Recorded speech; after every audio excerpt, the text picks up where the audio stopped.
Hello, and welcome to another episode of Pittsburgh Sports Memories. I'm your host, Steve Ward, and I'm joined with my co host, Tim Hannon. Hi, everybody. On today's episode, we'll be discussing a Pittsburgh sports golden age.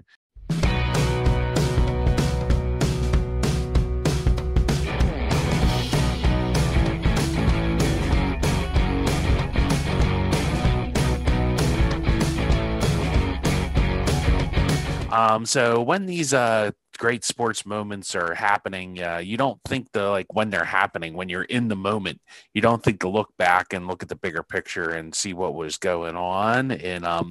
But it doesn't happen a lot. Sometimes you get like a one off, but like every so often, there's just like this run of like events that seem to happen like within like a 10 to 15-year period, and it's just like kind of amazing because it just doesn't really happen that often. But if you can live through it doesn't happen in every city either.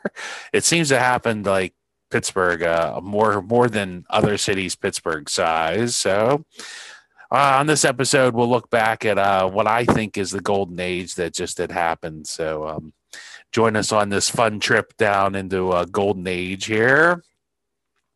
So first off, I guess as usual, we got to define our terms here. So what defines a great sports age? So how I defined it was championships in multiple sports within a couple of years, and you have to have legendary Hall of Fame players, and you have to have some legendary moments that defined that era. So, any disagreements on any of those points there, Tim, or anything to add? No, I think that's a good way to frame it. Awesome. All right. Well, getting a little bit deeper into there. So I'm going to say this golden era. There was obviously one in the 70s that everybody knows about. And we'll talk a little bit more about that at the end. But when did this I'm saying it started in 2003, and the ending. I'll later in the podcast probably is debatable because it's still so fresh. Like I extended it to 2020, but maybe there might be an earlier year we could kind of cut it off. So I'm like, that I think 2003 though is pretty non-debatable. I think that's kind of when this sports era started. And and I think it starts with the drafting of Ben Roethlisberger in 2004. So, when Ben got drafted, the Steelers, that really put the Steelers over the top. And it also, like, other teams were drafting and building a team, such like the Penguins. They actually drafted Marc-Andre Fleury the year before, 2003. And then Ben gets drafted in 2004. And then that same year, Malkin for the Penguins gets drafted second overall, even though he wouldn't get to play for the Penguins for a couple more years. Neil Walker was actually drafted by the Pirates in 2004, and Andrew McCutchen a year later was drafted by the Pirates in 2005. So, like, coming up to there, boy, that's like, what would you say? That's like four pretty major players in Pittsburgh sports for the next 10 to 15 years, right? Mm-hmm. So when we haven't even gotten to probably the top guy that's getting drafted, and that would be Sidney Crosby. In 2005, he's drafted first overall, and that's like within 2 years. Boy, the Penguins had like three high draft picks within like 3 years, and boy, they really they really maximized that. So after that, the Steelers. The Steelers go 15-1 in Ben's rookie year, and then they win the Super Bowl the season after. And also another like thing I kind of threw in here was like Pitt sports. Now, I mean, I'm sure people would argue like, oh, Penn State and West Virginia, they're not local teams. Okay, they're just not. They don't reside within Pittsburgh or the Pittsburgh area. I don't care how many Penn State fans live here. That's like saying the Pittsburgh Steelers are a hometown team in LA because there's more Steeler fans there than LA Charger fans. I'm going geographically. I'm not worried about who who has more fans. So the Penn State fans can go cry somewhere, I guess, in the corner and have I don't know, what would it, Happy Valley Sports Memories. So they'll have to have their own podcast there.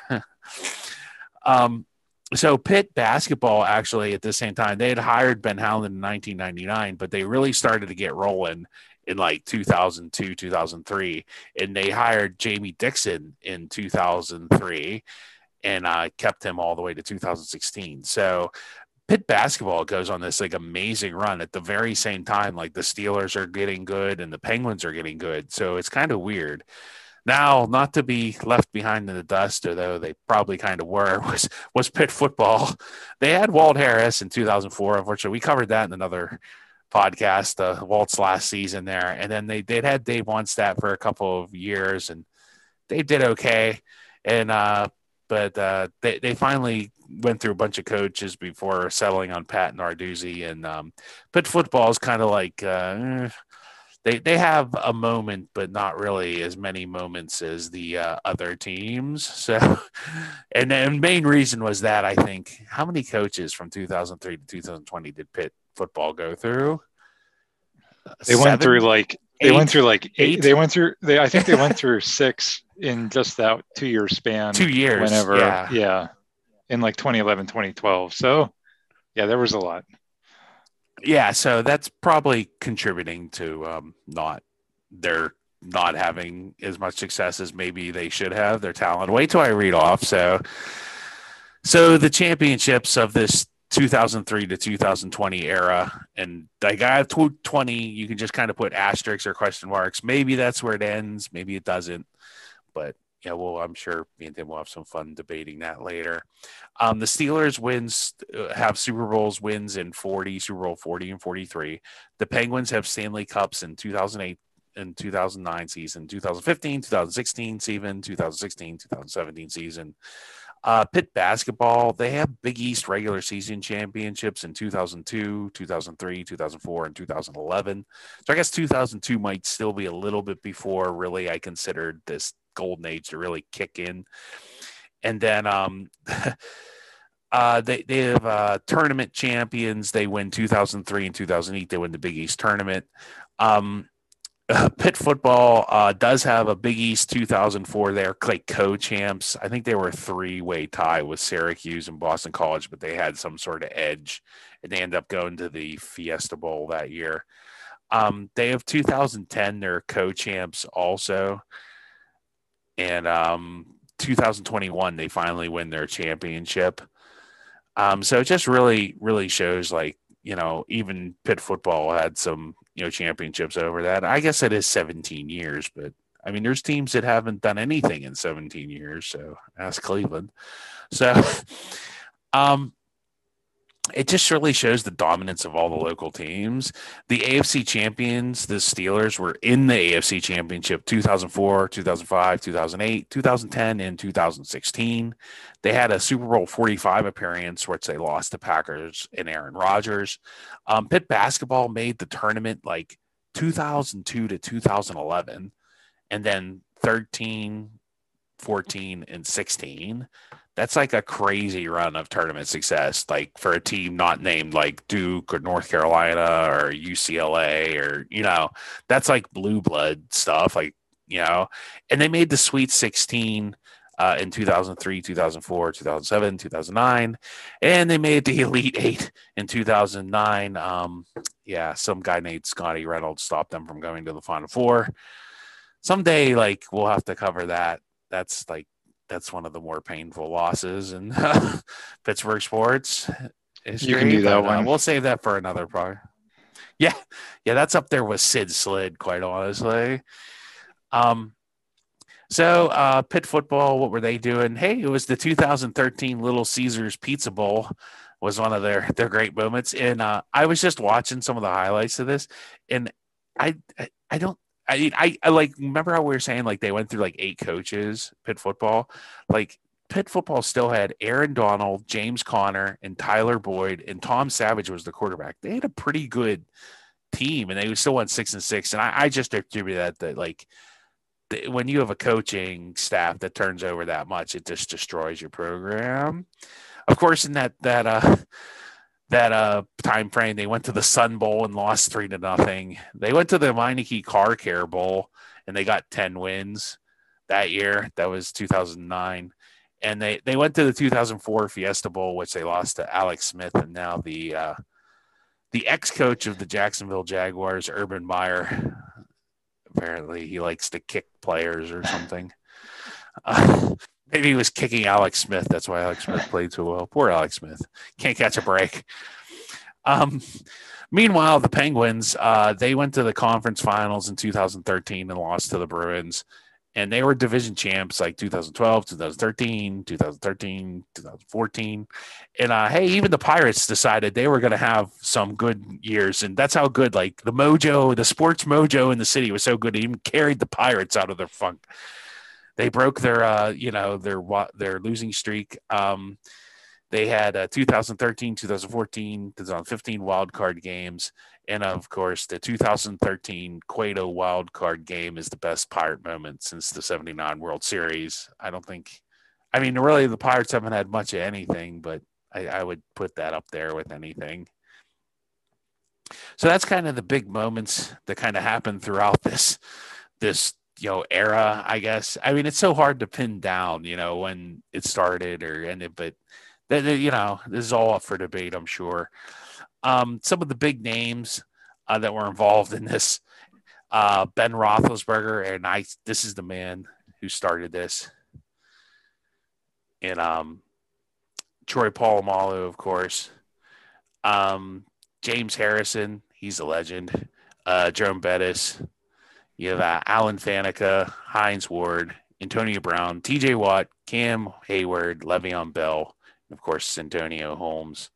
I mean, all like just great big names that were, this is like kind of crazy, like how many great players just came through in this short amount of time. Like, I mean, if you go back to the 80s or even the 90s, I don't think there's much, that you can like compare.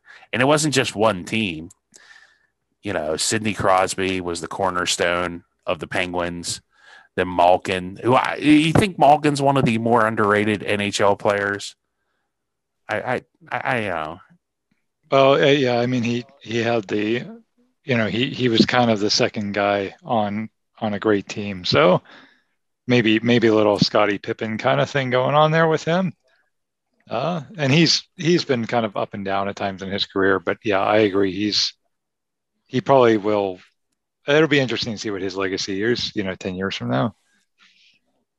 Yeah, I wonder. I think he'll make the NHL Hall of Fame, but like, did they have a top 100 play? They had a top 100 player list, and he didn't even make that. And I thought that was odd, like to not even throw him in like somewhere in the 80s or 90s. So, of course, Marc-Andre Fleury, he had that big save in Game 7. So that was a big moment for the Penguins, and he had a big save on Ovechkin too in that playoffs earlier, and that was in a Game 7 also. And everybody forgets about Jordan Staal. Like, Jordan Staal was really good. I mean, I don't know if he's had quite the career impact since he left the Penguins, but boy, he was really good when he played for the Penguins. And of course, you could forget about the HBK? Yeah, HBK. Yeah. So Hagelin, Bonino, Kessel line, which carried the Penguins to like one of the smoothest playoff runs of all time. Chris Letang, he's kind of like Ben Roethlisberger. Like, Ben, like he'll scramble around there and be like, no, Ben, no. And then he'll like throw a touchdown pass and be like, yay, Ben, yay. Like Chris Letang's like kind of the same kind of, he's like the same kind of player. Like, he'll like skate in front of his goal and you're like, oh my gosh, don't do that. You're going to get, And then it's like, then like he like makes this fantastic move and skates down the whole ice and scores a goal. And like, yes, Chris, yes. Yeah. So it's like good Chris Letang, bad Chris Letang. It's just, I don't know. It's very Ben Roethlisberger. It's like, you just kind of have to like learn to live with it, I guess. Like, he's going to run around and he's going to score some goals, but he's going to run around and probably give up a bad goal too. Normally the goals that he gets are, more than the goals that he gives up. So, hey, that's Chris Letang there for you.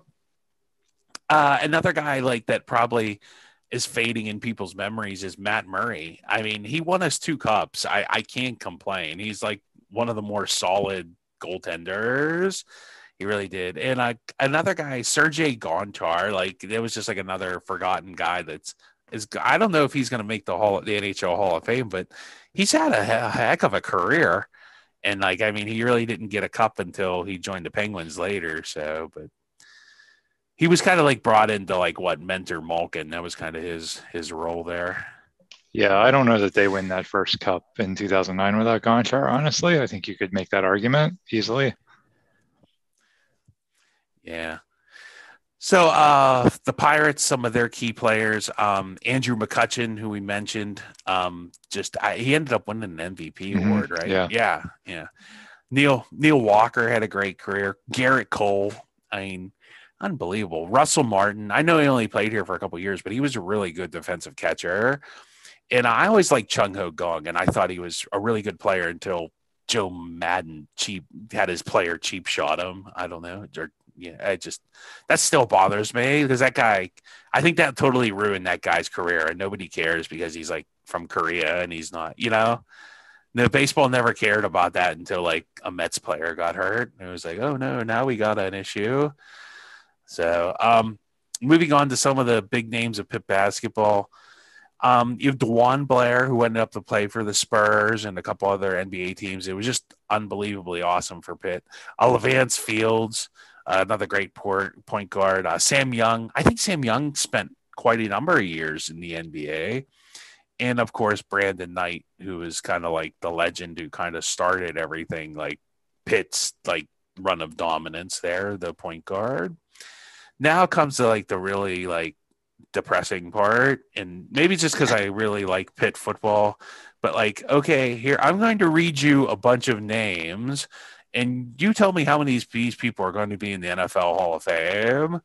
Darrelle Revis, Larry Fitzgerald, Aaron Donald, Dion Lewis, Larod Stevens-Howling, LaShawn McCoy, Clint Sessions, James Conner, Quadri Ellison, Kenny Pickett, Jabal Seard, and Jordan Whitehead. They all play for your Pitt Panthers at one point or another from 2003 to 2020. And some of these guys all played together. Like I said, in the Little Caesars Pizza Bowl, you literally had three. And I think I didn't have Tyler Boyd on there. And they have Tyler Boyd on there. I mean, I mean, obviously, like Clint Sessions and, Quadri Ellison probably aren't going to be, but Jabal Sheard, like, was really good. And I think he won a Super Bowl with the Patriots, and he was really good when he was in Cleveland. Cleveland just stunk. I mean, Jordan won a Super Bowl with Tampa Bay last year, didn't he? Yeah. Mm-hmm. So, like, these guys are it's just the head scratching, like, they put out as much talent as any of the big of Ohio State. I mean, I would compare this list of people to anybody Ohio State or Alabama or any of those teams have put out.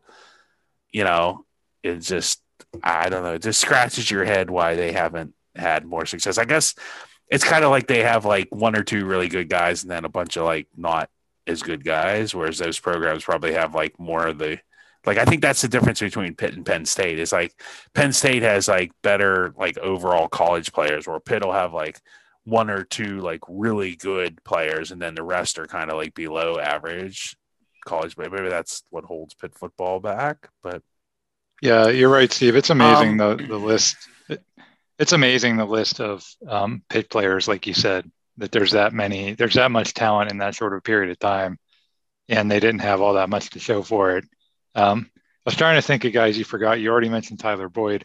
I know nobody cares about punters, but Andy Lee is like a 3 or 4 time first team All-Pro in the NFL, and I think he's playing for the Cardinals. I mean, he's holding for the Cardinals. I was just watching a Cardinals game to watch James Conner the other day. It was like that was just on the other day, and like it's literally had like, it was great because Louis Riddick is like a big Pitt. It's nice to have like, there aren't that many Pitt people out there, and Louis Riddick's a big Pitt guy. He was doing Monday Night Football, and James Conner kind of broke a tackle from Aaron Donald, and it was great. And then they showed the picture of them. They both played in the Little Caesars Pizza Bowl in 2013. It's like, how did Pitt go 6-6? And they had Tom Savage on that team. Like, I was just like, literally, that's probably my next idea for a podcast is we're going to cover the 2013 Little Caesars Super Bowls. And it's like, what the heck? Like, how did it just goes back to like when you switch coaches that much, it's just, yeah, it's going to catch up with That you. that So, list of players on all the teams and that list of that kind of the list you gave before of all the championships or all the, deep playoff runs. I mean, that was it wasn't until you kind of read it off that I kind of remembered, man, this era was amazing. And you talked about the 70s. I know you're going to talk more about the 70s at the end. The what did we have in between, right? We had the 80s where like everybody stunk. and there wasn't nothing. Yeah, not. I mean, the Pirates had that short little 2 or 3 window, and they did have Barry Bonds and Eddie Van Yeah, Slyke that was and Doug more Drabick, that but was more in the 90s. I mean, the 80s, yeah, the Pirates were like about to move. The yeah. Penguins were, the Penguins drafted Mario. We're, That was about all they had. yeah, they had Mario and Robbie Brown, and that's about it. Yeah, Yeah, the Steelers had, yeah. Bubby Brister and Mark Malone at quarterback. The Pitt football had, I don't know, Ironhead Hayward. They had some good players, but they were mediocre. Pitt basketball was mediocre. Like there was nothing in the 80s at all. And then the 90s came and you had the Pirates in the NLCS. You had the Penguins win 2 Stanley Cups. You had the Steelers got good under Bill Cowher. But the 90s and early 2000s, it was like all letdowns. It was Sid Slid. Yeah. It was David Volek for the Islanders scoring in overtime. It was the Neil O'Donnell throwing the interception in the Super Bowl. Like, everything that you had in that era, it like, I don't know what was worse. Like the 80s, you didn't have anything. You like didn't even have the chance for championships. But then in the 90s and early 2000s, you had all these like close, Steelers lost 4 AFC championship games at home. You had all these close opportunities that never materialized. So I don't know which was more frustrating. And then like you said, when Ben gets drafted, that kind of time frame is when this all kicks off. And then all of a sudden, finally, like those of us who are fans that were maybe a little younger for the 70s, like the payoff finally happens. And man, was it fun. It was a heck of a payoff. Yeah, we definitely hit the jackpot there. I mean, just to win. I mean, just to win one championship is like, normally, get you pretty, but we'll compare. We'll do some comparisons later, but I want to keep like, going with like, some more legendary moments. Like what were the big moments of this era? And for the Steelers, once again, I'm going to go through the Steelers part, the three pro teams and the Pitt stuff. So the Steelers, they had the tackle by Ben in that Indy wild card game, cancel the reservations. We got a game to finish up here. Yeah. The catch by Santonio Holmes. That's still, I don't know if that really has a nickname. With a tippy toe touchdown, I don't know. Troy Polamalu's interception in the AFC Championship game. Of course, the interception by James Harrison in Super Bowl 43, which kind of gets forgotten because of the late game heroics of some guy named Larry Fitzgerald. Hey, where did he go to college again? Yeah. Um, ending New England's winning streak on Halloween. I know that's kind of like more of a minor moment, but I always thought that was big. Was that Ben's rookie? Yes, that was Ben's rookie season, the 15-1 year. Yeah. And of course, Ben's 15-1 rookie season, which is just amazing by the Steelers. The Steve, Penguins, you could also, of course, the saving. Oh, okay. Steve, you could also throw the Antonio Brown catch to win the division to beat the Ravens. Oh yeah. Might have been on Christmas. I mean, Day. That team never just. Yeah, I remember that. That team just never like achieved anything, but they still were really good, and they never could get over the hump. Like, I don't know what it was. They had the talent, but they never, I don't know if they didn't have the discipline. Like, that's another great topic to talk about. Like, why that team never won a championship. Like the Brown, Bell, Ben, Boswell team. Like that, it really seems like there should have been a Super Bowl somewhere in their least appearance, and they were never able to get over the hump for whatever reason. Yeah, I mean, I still feel like that moment's such a great moment though, because it was for the division. It beat the Ravens. It was a last second touchdown, and you say what you want about Antonio Brown, but that play, he fought his way into the end zone. He literally fought like two guys pulling on him to get the ball over the goal line. So I always thought that was kind of a special moment in Steeler history. he could be a stats guy at times, but at other times, like he would really show such heart. Like there was like times like late in the game, like give me the ball, I'm gonna make a catch, I'm gonna make a play. Like so, Antonio Brown's like so up and down. Like you know what I mean? Like if he just had a little bit more, I think of a level head, he could have. Yeah, he's probably gonna go to the Hall of Fame, and he's such a great wide receiver.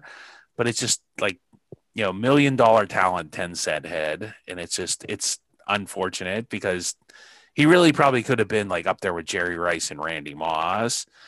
I mean, the guy just kind of like jobbed himself with those couple of years where he just was totally nuts. I've said this, I think, on a previous podcast, but I'll say it again. If I had to list the top three guys I had the most fun watching ever, and not in any particular order necessarily, it'd be Mario Lemieux, Larry Fitzgerald, and Antonio Brown. And he was just so, like you said, he's the best receiver in Steeler history. And yeah, it's a shame. It's a shame because he could still be playing for us and he could still be really good. So, but like you said, kind of a topic for another episode. Yeah. Yeah. Moving on the moments by the Penguins, the save in Game 7 by Fleury in 2009, the save in Ovechkin by Fleury. There were goals. I remember there was goals by Brian Rust against Tampa, and that was in a conference title, but that was two big goals by Brian Rust in a game they had to have against Tampa. And they have that goalie they have now, right? Because Ben Bishop had gotten hurt and they had to play. Was that Vasilevsky? Yeah. Is it Vasilevsky? Yeah, Vasilevsky. And he's really good. He's really good. He was the reason that series went 7 games. Also, of course, Chris Letang, that Game 6 against San Jose. That's a Stanley Cup winner, actually. The goal by Crosby in the Winter Classic shootout in 2000 and what was that? 2008, 9, yeah. And of course, Patrick Hornquist, he had a cup winner in Game 6 with under a minute left to play against Nashville.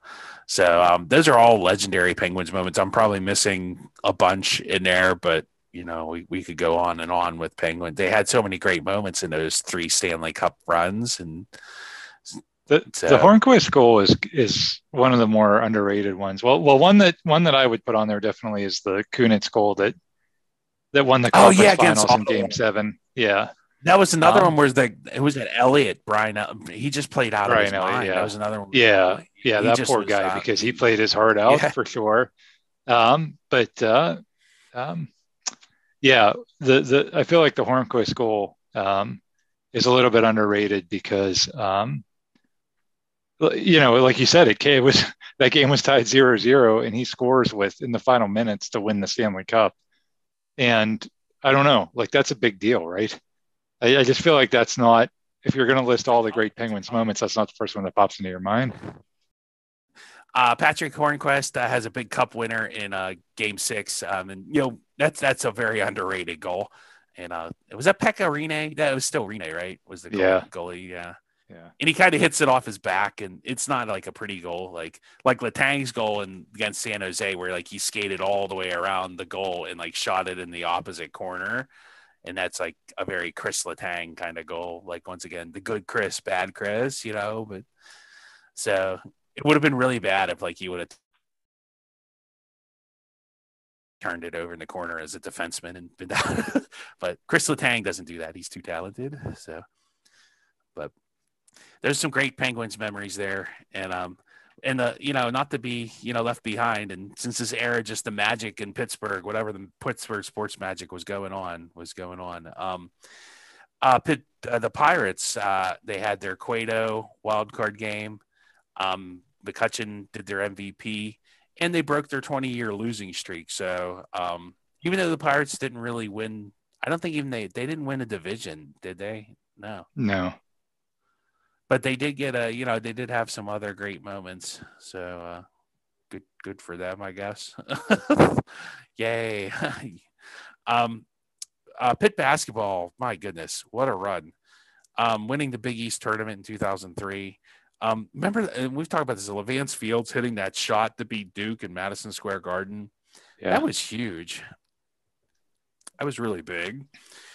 I don't remember if anybody remembers this except for me. Ronald Ramon hitting a last-second buzzer beater to beat WVU at the Peter at Pete in 2008. That was like right after 13-9, and like it's like Pitt, West Virginia can't beat Pitt in anything, not even basketball. But that's a fun one. I remember when the year they beat Wisconsin in the NCAA tournament. That was with like Carl Krauser, and that's one of the better moments. That was just like it ended up. Pitt was a higher seed and had to play Wisconsin, who should have been it ended up being like a Wisconsin home game because of where it was played. And that was just one of those games that like Pitt basketball was just they're really good, which is a shame.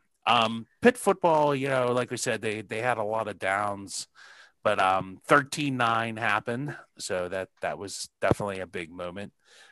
2016 Clemson, and that was the last Clemson loss that year before they won the national title. And I think that was their last home loss until 2021. So Wow. like they didn't lose for another 4 or 5 years after that. Of course, in 2016, they beat Penn State and kept them out of the national championship. So we have that going for us. In 2017, I was at this game. They beat Miami when Miami was ranked number 2, because of course you don't want to be ranked number 2 and play Pitt. It's a dangerous proposition. 2018, that's another fun year. And I know, like, I think Pitt went like 7-5 or 6-6 that year. And they did end up going to the ACC championship game. That was just like, they beat Virginia Tech with like this incredible Quadri Allison like run, like where he went for like 90 yards. And this guy, I remember the guy from Virginia Tech, Caleb Farley, and he's actually the NFL. He tried to tackle Allison, and Allison was like broke through the line. Like Pitt was at its own 3, and he's breaking through the line, and like you see, like Allison has a decision. He can go out of bounds after like a 40-yard gain, or like just run Caleb Farley over.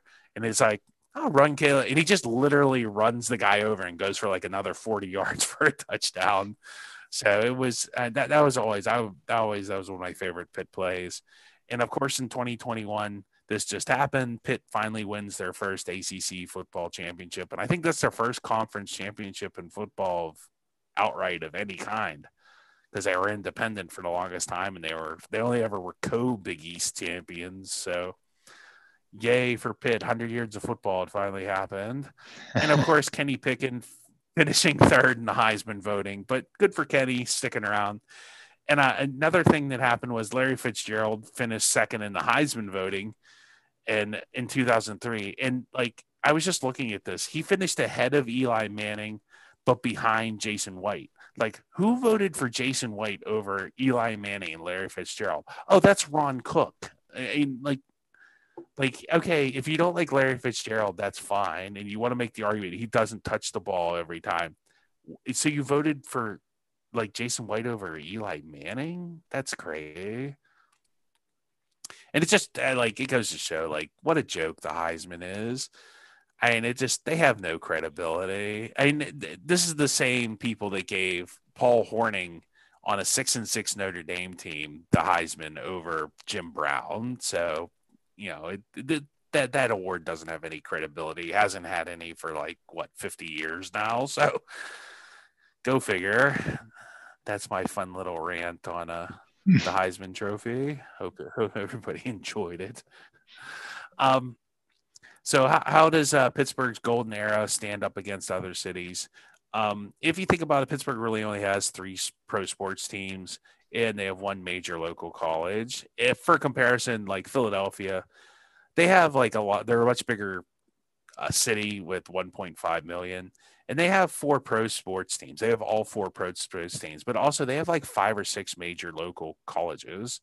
So, their last championship was 2018 with Nick Foles and the Eagles, and that's the Eagles' first Super Bowl win. I mean, I get and the Flyers have you seen the Flyers win the Cup? That was 1975, and I think the Phillies won a World Series back 2008 or something. Yeah. Yeah. So I mean, it's really like even like bigger cities like Philadelphia haven't had success, and like just for comparison, I think Pittsburgh has a 302,000 is the last census as of 2020. So if you compare us to like cities maybe, because Philadelphia is probably a much bigger city, not really an apples to apples. Like Cleveland is probably, and Cincinnati would be two very good cities to compare us to. Cleveland has 385,000, and they have three major pro teams, but they don't have a college team per se. I mean, I guess Ohio State. I guess. I don't know. It's kind of like a Penn State thing. They're not really located, but everybody's an Ohio State fan there. So I don't know. But even though, they've only had one championship in 2016, and it took like LeBron James, like miracle stuff to pull that out. So here's a nice little video about Cleveland for you can kind of listen to this. It's entertaining. Fun times in Cleveland again. Still Cleveland. Come on down to Cleveland town, everyone. Under construction since 1868. See our river that catches on fire. It's so polluted that all our fish have AIDS. We see the sun almost 3 times a year. This guy has at least 2 DUIs. The flats look like a Scooby-Doo ghost town. Don't slow down in East Cleveland or you'll die. Our economy's based on LeBron James. Buy a house for the price of a VCR. Our main export is crippling depression. We're so retarded that we think this is art. It could be worse though, at least we're not Detroit. We're not Detroit. Well, hey everybody, go visit Cleveland, right? Yay. Or Cleveland. Well, they're not Detroit, Tim. They're not Detroit. So they got that going for them. But that's always just fun. And that was actually made by somebody in Cleveland, so I can't take any credit for that. But good for them. It could be worse. You could be Detroit, or you could be Cincinnati. Cincinnati does have 2 major sports, like if you count like the MLS, like FC Cincinnati, and their last championship was in 1990 with the Reds World Series. So once again, no major colleges really in Cincinnati except for Ohio State, or I guess maybe Kentucky, right? Kentucky's kind of across the border there. So maybe there's a few Kentucky fans in Cincinnati. As of the time of this recording, the University of Cincinnati is having a really good football season. So you got that going for them. Yeah, they don't get the fan base that, like, they're kind of in the same situation Pitt's in, like where they're in like a pro town with like a major state university that has a bigger fan base probably in their town than the local team. So I guess that is their kind of, Cincinnati. But in Cincinnati, like, good for them. The University of Cincinnati's had a lot of success. They've had like a bunch of 10-win seasons. So we'll see. They got to play Alabama at some point here, right? Coming up next couple of weeks. So I guess we'll see what happens to them. So if you include all of Allegheny County, which sometimes people do, like Pittsburgh, that puts us up to like 2 million. So maybe Pittsburgh is bigger than we think, or not, because just the way, however you tabulate it. I looked for like, comparisons with like the bigger cities, and Pittsburgh is overall with what do we have, 17 championships. So that puts us like right ahead of St. Louis, and actually Philadelphia does have 20 if you count up all the MLB, NBA, NHL, whatever, MLS, whatever you want. New York has the most at 61, and Boston has 40. So we're in Detroit. Hey, we're not Detroit, has 22. So haha, Cleveland. Detroit has way more championships than you. Cleveland, just for reference, has 13. So, which is, how does Detroit have 22? Like, because of the Red Wings and the basketball. And Detroit. Yeah, again, if we're talking about eras, it's how many championships? Even in Pittsburgh, there was a couple of those championships were won in eras where, very few people on this earth were alive. It's really about, what did you as a fan get to experience rooting for those teams in your area? And, sometimes it's not as many championships as in New York City, but if it's in a certain time frame, then you loved it.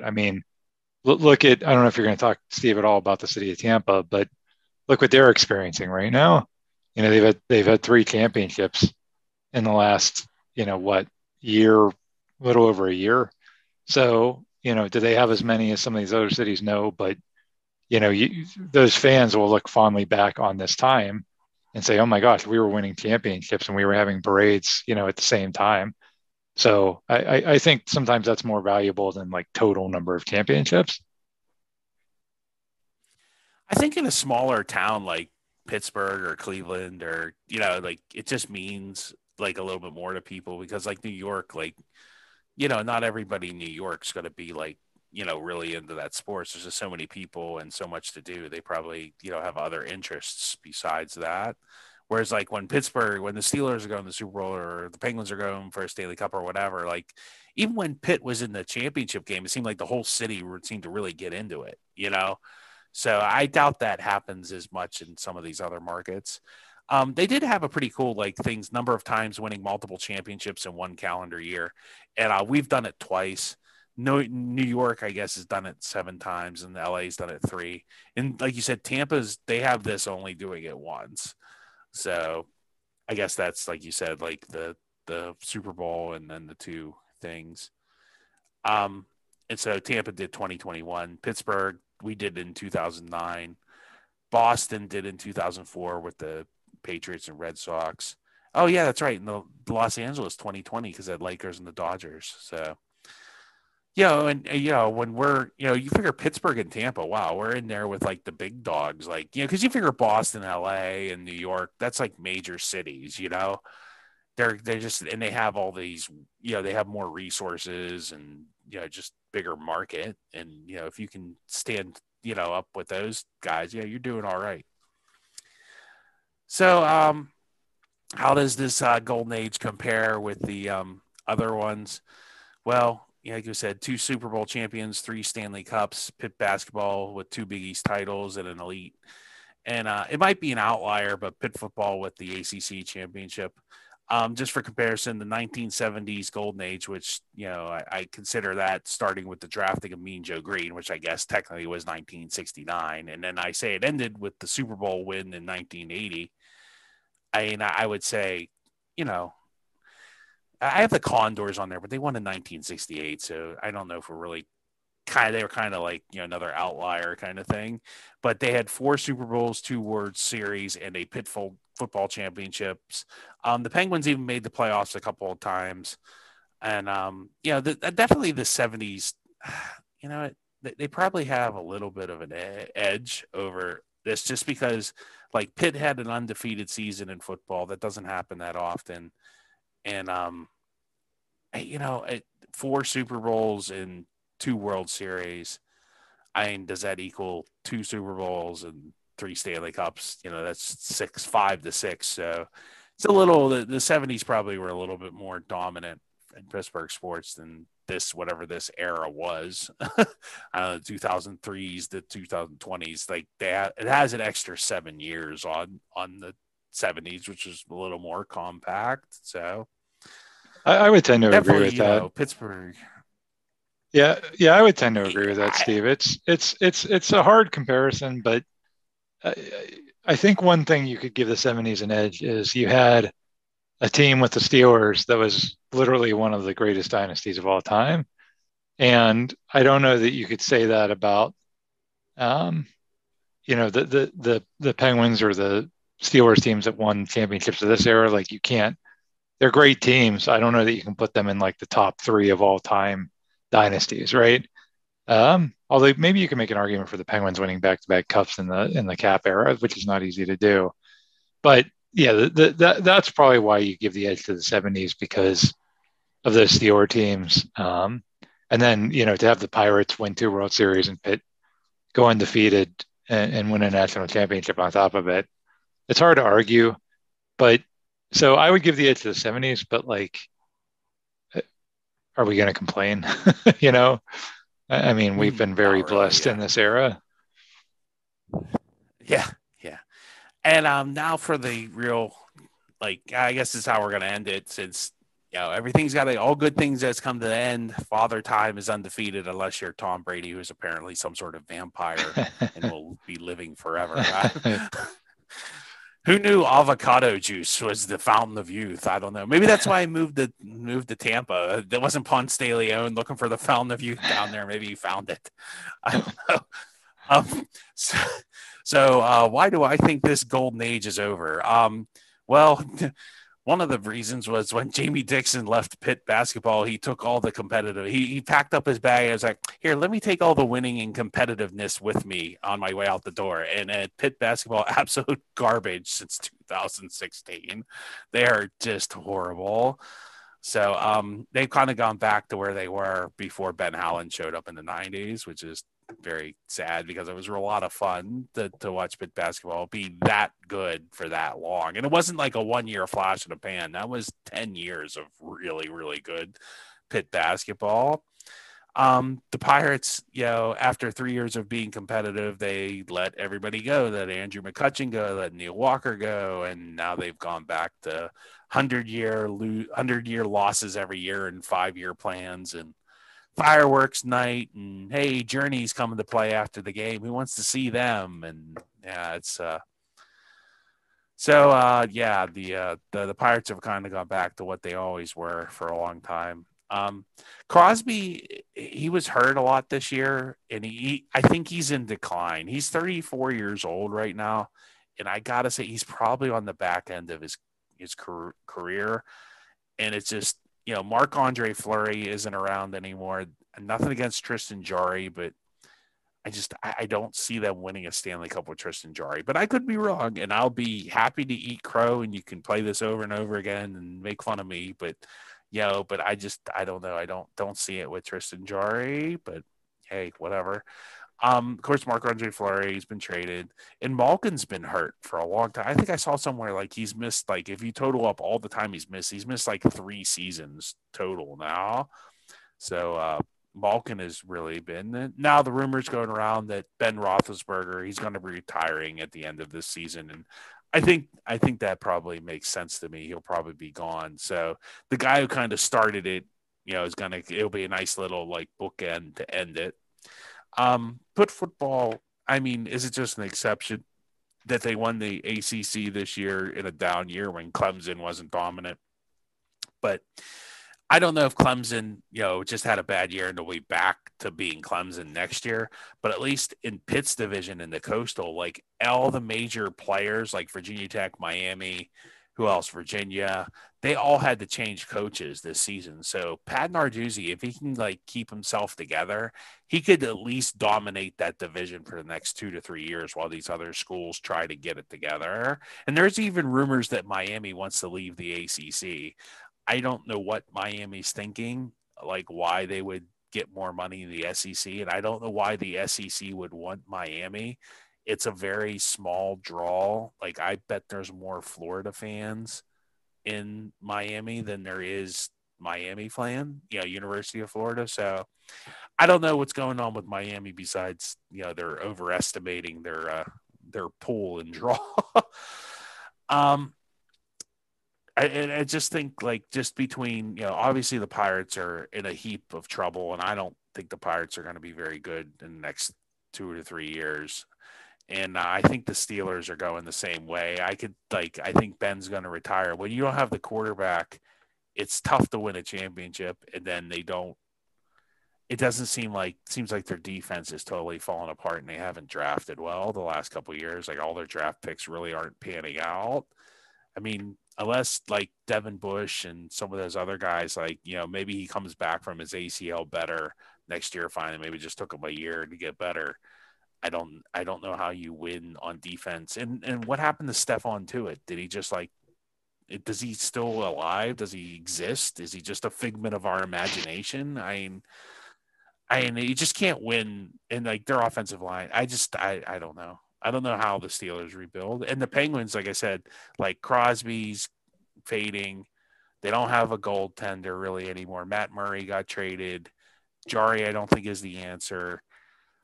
And Malkin seems like he's hurt. Even if they get like Malkin back, like I don't know that like you make a deep run with Tristan Jarry, and that's like in hockey, like not having a goaltender is like not having a quarterback. If you don't have a goaltender, you're not really going to go that far. And you could argue over this. Like, do you think it ended? Like it's going to end this year, or do you think it already ended in 2016, like when the Steelers lost that championship game to the Patriots and everything kind of fell apart like after that? Like you could argue that like this really ended in 2016 and that Pitt ACC championship was just kind of like a one-off in a down year with Clemson, where Pitt got to keep all these extra like 6th-year seniors because of the, COVID. So you could argue that, but I like to extend it to 21 just so we could throw some Pitt football, ACC championship stuff in there. And I mean, maybe it's an outlier, maybe it isn't. Maybe it's the era really is over, and we're all just kind of. But I think sometimes we enjoyed it. 2003 to 2016. That's 13 years of dominance either way, or to 2021. If you want to extend it to 4 or 5 years. So, I mean, any thoughts on you think it's over or not over, or when it ended? I like extending it to 2021 because what Pitt did with the ACC championship, you and I watched that game together, and we were kind of taking it in the final minutes, saying like, "Oh my God, Pitt, for the first time in our lifetime as fans, came through and won something big."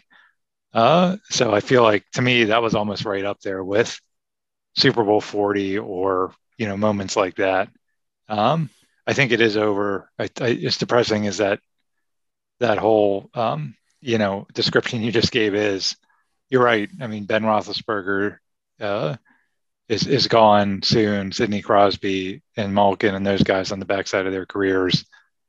It's over. I don't know if it's over like 1980s over, right? Where everything just collapses on itself. I don't know if it starts up again sooner than we think. I mean, we can't predict the future. But yeah, I like your positioning of 2003 to 2021. I think that's a good time frame for this era. I think there's so many great moments, so many great players, and so many championships in that era. If all the teams stink for the next 10 years, we as fans were gifted, just like you said about Steve, about those other cities, we as fans were gifted something that most sports fans don't get gifted. So whether it's over or not, we should at least take the time to be grateful. Yeah, it's always good to appreciate what you have than what you didn't have. And hey, we're not Detroit, right? There you go. Cleveland. Thank goodness. Well, that's all for this episode. If you have any thoughts or comments, check us out on Twitter. I'm sure there's always some great comments on Twitter. We're at what's our website again, Tim? Everything's in the show description, Steve. They can just click on it there.